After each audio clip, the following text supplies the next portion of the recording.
Kalaulah gaji naik, harga barang akan naik. Betul? Orang takut lah. Okay, kalau kita apa guna gaji naik, harga barang pun naik. Okay. Kita naikkan gaji dia 10%, tapi produktiviti dia naik 30%.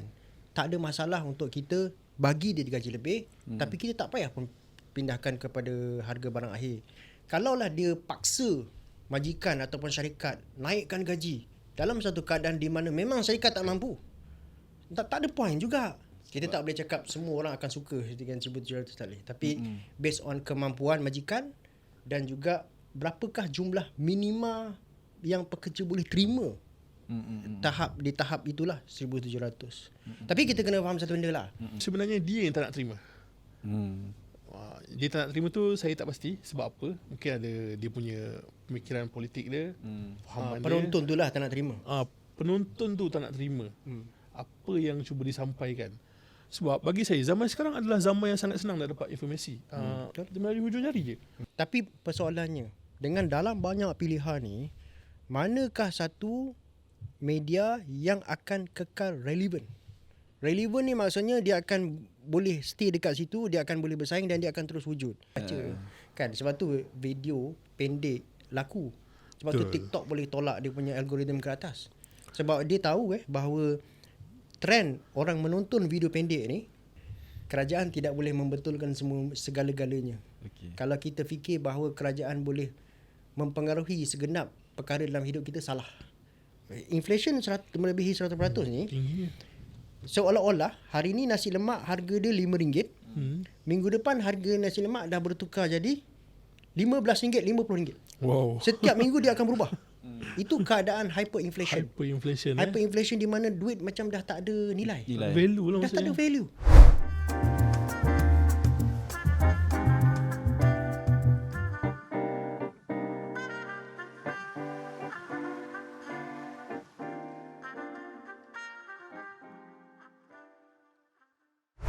Okay, Assalamualaikum. Kita bertemu kembali untuk Podcast Tera episod yang ke-7 dan kita nak sambung topik kita kenapa rakyat Malaysia kena faham pasal ekonomi, dan kita nak teruskan berbincang dengan Tuan Nazriah Hamdan dan juga Sir Akmal. Dan kita berhenti dalam segmen sebelum ni, kita masih lagi bincang tentang topik gaji minimum 1,700 dan waktu tu Tuan Nazriah ada urai pada kita sebenarnya ada cara menentukan gaji 1,700 ni macam mana. Jadi kita nak tahu dengan lebih detail lah. Mungkin Tuan Nazir boleh sambung insyaAllah. Okay. Pertama sekali, orang-orang kita selalu dengar satu pandangan di mana kalaulah gaji naik, harga barang akan naik. Betul? Orang takut lah. Okay, kalau kita apa guna gaji naik, harga barang pun naik. Okay. Kita kena faham satu benda ni dari segi konteks ekonomi. Gaji ni sebenarnya dia kena selaras dengan produktiviti. Maksudnya kalau orang tu boleh dia punya skill lebih tinggi, produktiviti dia lebih tinggi, kita boleh bayar dia dengan gaji yang lebih tinggi tanpa kita pindahkan kos tu kepada barang akhir. Kalau kata contohnya produktiviti dia, kita naikkan gaji dia 10%, tapi produktiviti dia naik 30%. Tak ada masalah untuk kita bagi dia gaji lebih, tapi kita tak payah pun pindahkan kepada harga barang akhir. So gaji mesti selaras dengan produktiviti. Dalam satu council yang dipanggil sebagai National Wage Consultative Council atau NWCC, prinsipnya pun sama. Dia akan ambil kira produktiviti pekerja, adakah dah sampai masa untuk kita tolak gaji ni ke atas. Sebab dalam sistem kapitalis atau sistem pasaran, kebarangkalian majikan untuk suka rela naikkan gaji tu dia susah nak berlaku sebenarnya. Jadi government punya intervention ataupun kena force lah. Government kena force. Dia kena intervention, dia kena campur tangan dalam ekonomi. Dia kena tolak gaji itu ke atas sebab dia yakin bahawa produktiviti rakyat Malaysia ni dah makin meningkat. Okey, sekarang dah patut kita tolak gaji itu ke atas lah. Tapi macam mana pun dia pun bergantung kepada keadaan ekonomi semasa juga. Sebagai contoh macam dulu masa kita baru keluar daripada pandemik COVID-19, pada masa tu sebenarnya kerajaan dah cuba naikkan kita punya gaji minima ni. Tapi ada kerajaan bagi kelonggaran, ada setengah sektor tu dia kata tak perlu buat dulu. Jadi itu pun mengambil kira keadaan ekonomi semasa, sebab kalaulah dia paksa majikan ataupun syarikat naikkan gaji dalam satu keadaan di mana memang syarikat tak mampu, tak ada point juga kan. So dia adalah gaji, sebab tu gaji ni, bila kita kata pasal gaji, kita tak boleh tengok daripada sudut majikan sahaja. Kalau majikan saya cakap, habislah kos aku tinggi. Tak ada siapa majikan yang suka naikkan gaji pekerja dalam konteks minimum wage. Tapi dalam konteks kesatuan kerja, dalam konteks pekerja akan cakap 1,500 ni bila nak naik? Aku nak naikkan juga 1,500 ni. Kalau boleh aku nak naik sampai 1,000 kepada 2,500. Tapi point dia dekat mana kalau majikan memang tak boleh bayar? Inflasi Kalau dah stable. Kalau majikan tak boleh bayar, buat apa? 3,000. Kita nak naikkan gaji minimum sampai 3,000 pun boleh. Tapi majikan tak boleh bayar. At the end of the day, apa yang berlaku adalah unemployment. Makin ramai orang tak dapat kerja. Sebab pada tahap itu, majikan dah tak boleh nak ambil bekerja. Mungkin lebih baik majikan ambil mesin daripada ambil bekerja. Betul. Majikan automate. So ini adalah satu perspektif yang kita kena lihat daripada both side. Baru kita boleh tengok 1,700 ni relevannya dekat mana. Tadi dah jawab cukup ke tak cukup tu subjektif kan. Kita tak boleh cakap semua orang akan suka dengan 1,700 tak boleh. Tapi based on kemampuan majikan dan juga berapakah jumlah minima yang pekerja boleh terima. Di tahap itulah 1,700. Tapi kita kena faham satu benda lah. Gaji minima dia akan terus naik ke atas. Takkan turun. Kalau turun gaji dia tak boleh turun. Dia ada satu sifat kita panggil stickiness. Dia boleh naik tetapi dia tak boleh turun. So gaji akan sentiasa naik dan majikan sepatutnya dah nampak benda ni. Majikan sepatutnya tahu in the future memang gaji akan sentiasa naik lah. Akan sampai satu masa di mana majikan mungkin akan fikir lebih baik aku automate, aku ambil mesin daripada aku gunakan pekerja ataupun pekerja foreign worker lah.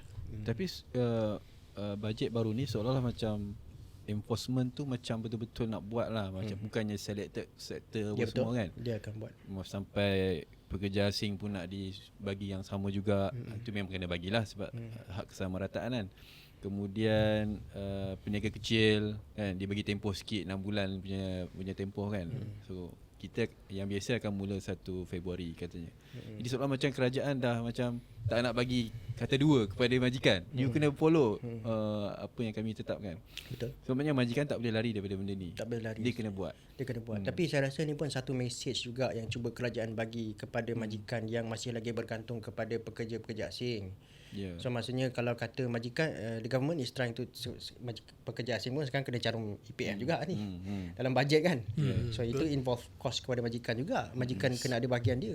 So the government indirectly trying to tell the employers that if you don't change and continue to employ foreign workers, you akan menanggung kos yang lebih tinggi pada masa akan datang. So dia adalah satu mungkin indirect message daripada government untuk tell the employer untuk start to reduce the kebergantungan kepada foreign worker. Betul. Sebab kos dia akan sentiasa naik dan you akan menanggung kos yang lebih mahal kalau you terus ambil foreign worker. Sebab kos gaji tu sama lah, tapi tambah kos lain pula kan. Okey, baik, saya nak pergi kepada Sir Akmal. Sir Akmal tadi kita dah banyak sembang pasal ekonomi ni kan. Kena kalau bincang pasal pengangguran tadi kena upgrade skill lah, generasi akan datang ni apa semua kan. Tapi saya rasa mesej ni kadang-kadang tak sampai tau kepada rakyat di bawah sana kan. Adakah Sir Akmal setuju dengan saya sebenarnya peranan media kita pun sebenarnya gagal untuk memahamkan apa yang berlaku dalam ekonomi negara sebenarnya kepada rakyat awam lah kan. Sampai yalah apa yang berlaku sekarang memang macam tu lah kan. Adakah Sir Akmal setuju pernyataan saya?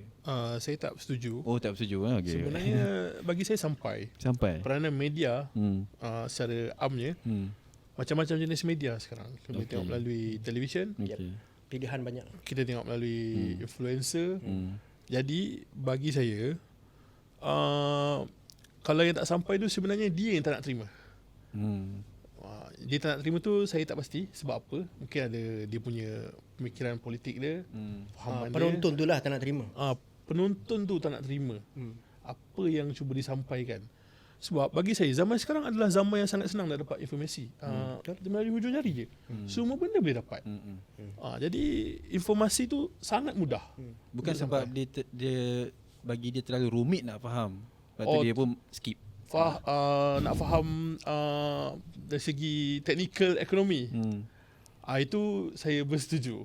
Okey, tapi kalau nak faham apa yang disampaikan oleh kerajaan tentang ekonomi, itu mudah. Jadi perlu ada orang-orang yang memudahkan bahasa-bahasa teknikal ekonomi ni. Kalau kita bersama sini bersama dengan Tuan Nazri, dia memudahkan fahaman tentang ekonomi ni. Ya, saya bersetuju, agak susah nak faham apa yang disampaikan. Sebab istilah dan apa yang digunakan dalam bahasa ekonomi ni agak sukar difaham oleh kebanyakan orang. Saya kalau baca paper-paper pasal ekonomi kan, kadang payah nak faham term dia. Betul. Lepas tu saya buat apa tau? Saya pergi brainstorm dengan ChatGPT, dia turun huraikan saya dalam bentuk yang lebih mudah. AI. Maknanya kita guna manfaat yang ada lah kan. Jadi maknanya bahasa ekonomi yang digunakan oleh media semasa, media utama lah bagi saya, dia terlalu berat Rumit. dan mudah, sukar untuk orang canai dan faham tau. Kita perlu pilih lebih ramai macam Tuan Nazri Hamdan untuk fahamkan orang tentang ekonomi. Macam mana Tuan Nazri? Lagi satu saya tengok ialah macam Ustaz Akmal kata, zaman sekarang ni bukan zaman dulu. Media tradisional dulu, kita ada TV, radio, surat khabar. Kita tak ada pilihan. Itu sahajalah yang kita boleh tengok. Zaman sekarang ni audience ada pilihan. Tapi persoalannya, dengan dalam banyak pilihan ni, manakah satu media yang akan kekal relevan? Relevan ni maksudnya dia akan boleh stay dekat situ, dia akan boleh bersaing dan dia akan terus wujud. Pada saya, media yang terus relevan adalah media yang tahu tugas dia dekat mana, dia fokus dekat situ, tak lari daripada tugas dia. Sebagai contoh, macam contohnya berita. Berita perlu, yang paling relevan adalah berita yang boleh survive adalah berita yang transparent, berita yang menyampaikan berita dengan betul, dengan telus lah. Dia akan stay relevant. Tapi kalau berita tu dia digunakan sebagai, media tu digunakan sebagai agenda pihak-pihak tertentu, orang akan tahu. Betul. Dia akan macam apa aku nak dengar kau lah. Tapi dia akan stay relevant. Dan setiap media ni dia ada peranan masing-masing. Kalau macam Ustaz Akmal kata, orang ada pilihan. Kalau seorang tu bernama Ali Ali nak dengar berita, Ali pergi ke media mainstream. Ali nak dengar pandangan orang, Ali boleh pergi kepada saya. So Ali ada banyak pilihan dekat dia. Jadi mana satu Ali pilih ni adalah apa yang Ali percaya dia boleh menyampaikan maklumat paling betul pada dia. So kalaulah media itu macam saya, tiba-tiba saya buat konten membaca berita. Pada hari ini kerajaan telah membuat pengumuman, siapa nak dengar? Siapa nak dengar, lari. Baik aku pergi dengar berita. Betul tak? So saya ada tugas saya stay dekat tugas saya. Saya fokus dekat tugas saya. Mana media yang paling berjaya, dia fokus dekat tugas dia. Dan dia akan, kalau kadang-kadang kita kata, mungkin kita boleh setuju bahawa media pun menggunakan perkataan-perkataan yang kita susah nak faham juga. Tapi macam Ustaz kata, kita boleh pakai ChatGPT. Itu pun satu platform. Betul. Kalau kata orang tak puas hati dengan ChatGPT, aku tak nak dengar orang menulis lah, aku nak dengar orang bercakap, buka Nazri Hamdan. Setuju. Itu paling setuju. So orang ada pilihan. Masing-masing ada pilihan. Siapa yang paling terbaik menjalankan tugas dia, dia akan kekal relevan. Betul. Macam Ustaz cakap, orang sekarang ni nak media ataupun berita yang paling telus sekali. Paling telus. Orang akan dengar yang tu. Yes. Paling telus. Sebab orang dengar berita, orang cuma nak tahu berita. Orang tak nak tahu kau punya pandangan. Kalau orang nak tahu pandangan, orang dengar saya ataupun sesiapa saja yang boleh bagi pandangan dekat social media. Tapi orang tengok berita, hanya orang nak tahu pasal berita. That's it. Paling telus, aku akan stay dekat kau. Betul. Bila kata individual punya content creator macam saya, of course lah orang akan tuduh saya bias ke apa. Engkau akan memihak kepada, tapi it doesn't matter. Setiap orang ada pandangan masing-masing. Kalau kau tak suka pandangan aku, boleh pergi tengok content creator yang lain. Sebab tu kalau kita tengok trend society sekarang kan, podcast sangat-sangat laku sebab transparent. Transparent. Sebab bila kita berada dekat podcast ni, kita tak berada in character. Contohnya macam saya dekat saya punya content tu kan. Orang mungkin anggap saya macam tu, tapi itu adalah karakter saya di dalam content. Di luar saya tak macam itulah kan. Jadi tugas sebenarnya kena ramai orang yang faham ekonomi, cuba fahamkan ekonomi dalam bentuk yang lebih mudah dan santai. Barulah orang dekat luar sana tak rasa bosan untuk bersembang pasal ekonomi. Betul. Kalau nak ambil mainstream punya penerangan tentang ekonomi, memang akan tak ambil pot lah. Dia kata ambil pot. Lagilah kalau macam kita nak harapkan orang membaca. Orang sekarang dekat Malaysia ni susah nak membaca. Kan? Sebab tu video pendek laku. Sebab tu TikTok boleh tolak dia punya algoritma ke atas. Sebab dia tahu bahawa trend orang menonton video pendek ni memang orang pilih. Sebab ada orang dia tak suka tengok video panjang-panjang. Ada orang nak tengok dia punya konten yang penting aja. Dia pergi kepada TikTok. Sebab tu TikTok boleh naik dia. Okey, saya nak pergi kepada satu soalan. Soalan ni saya nak tanya jujur daripada hati masing-masing lah kan. Jujur. Kita dah banyak nampak apa yang dilakukan oleh pihak kerajaan lah kan.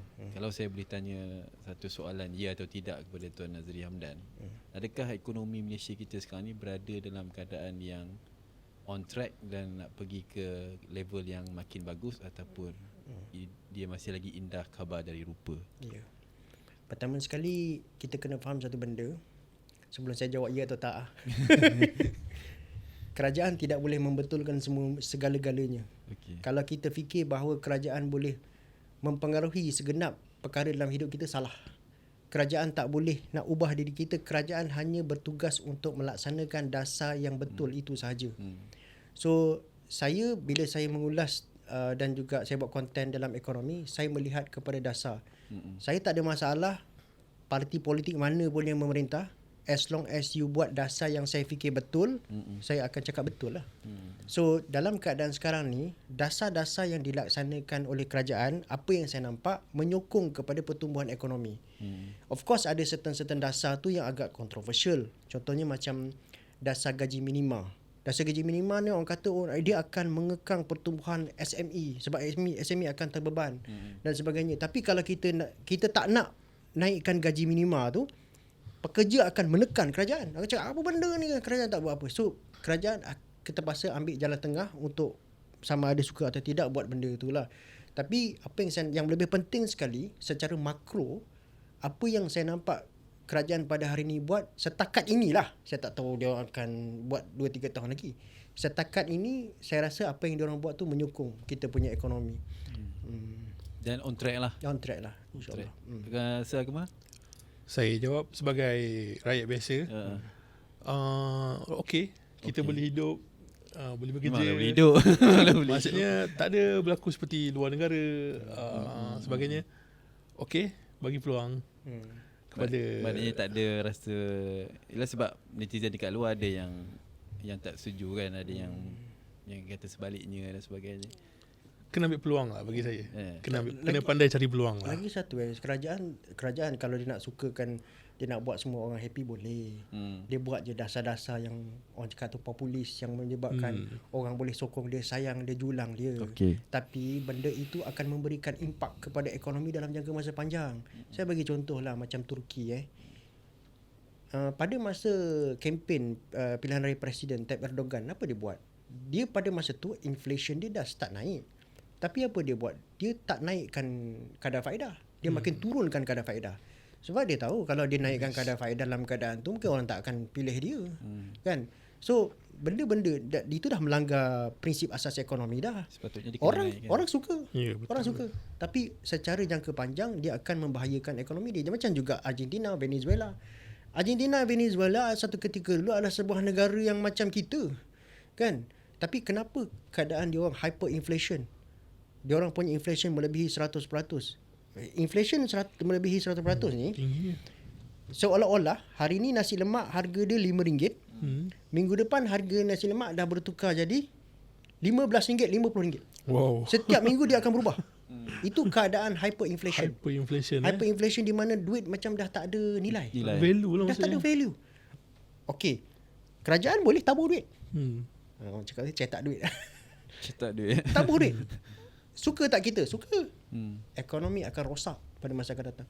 Suka tak orang bila kata kerajaan nak kawal hutang dengan cara kita menstrukturkan semula subsidi? Orang marah.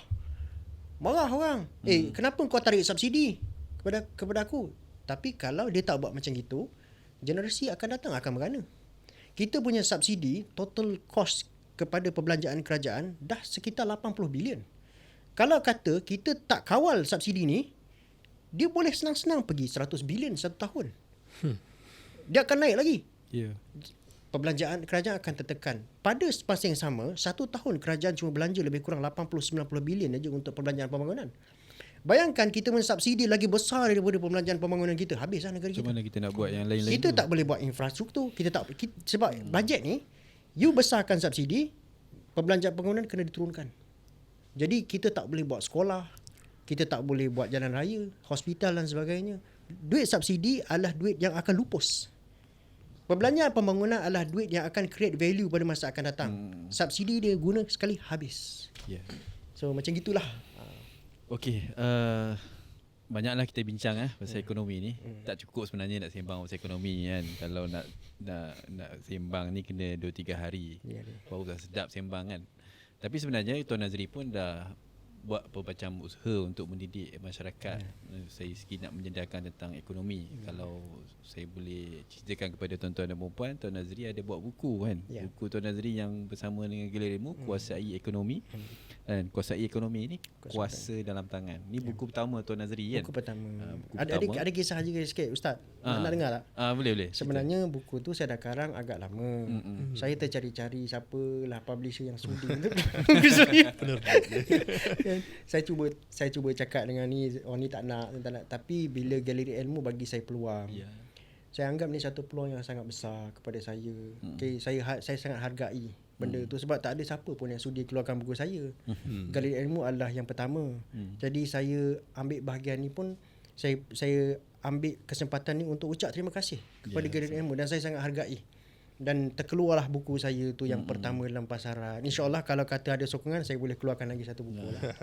Dan buku ni pun dah masuk cetakan kedua dan dah nak habis dah sebenarnya. Dah habis, Kita dah. dah plan untuk Alhamdulillah. masukkan cetakan yang ketiga. Alhamdulillah.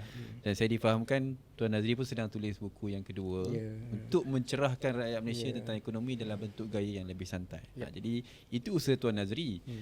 Kita perlukan ramai lagi orang yang macam Tuan Nazri untuk mengulas pasal ekonomi supaya rakyat celik ekonomi dan rakyat tak tercedok di hujung tanduk. Di hujung tanduk pula dah.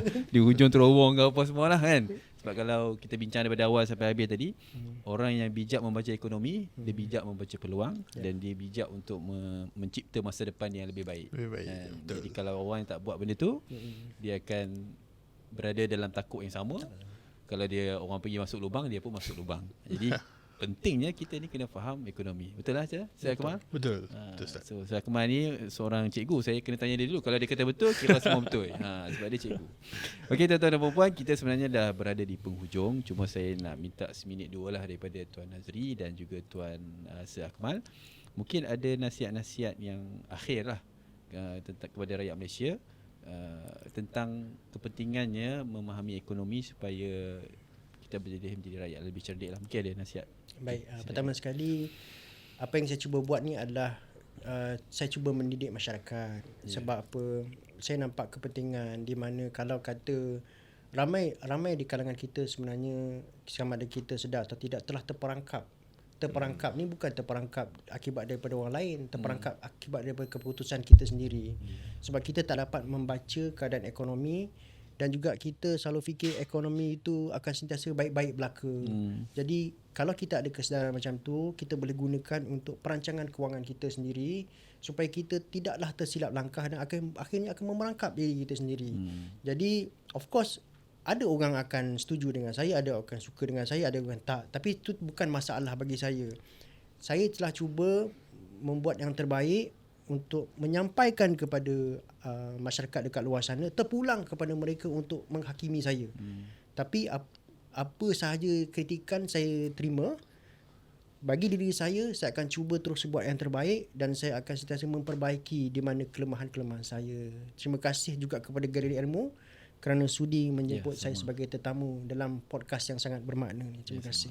Okey, saya Akmal. Okey, kita perlu mengetahui tentang ekonomi ni sebab supaya kita tahu cara dan jalan untuk kita perbaiki hidup kita. Betul. Tak adalah duduk di takut yang sama. Juga saya nak highlightkan kat sini, carilah orang kata media atau platform yang dapat membantu kita dan memudahkan kita untuk memahami ekonomi dengan lebih baik.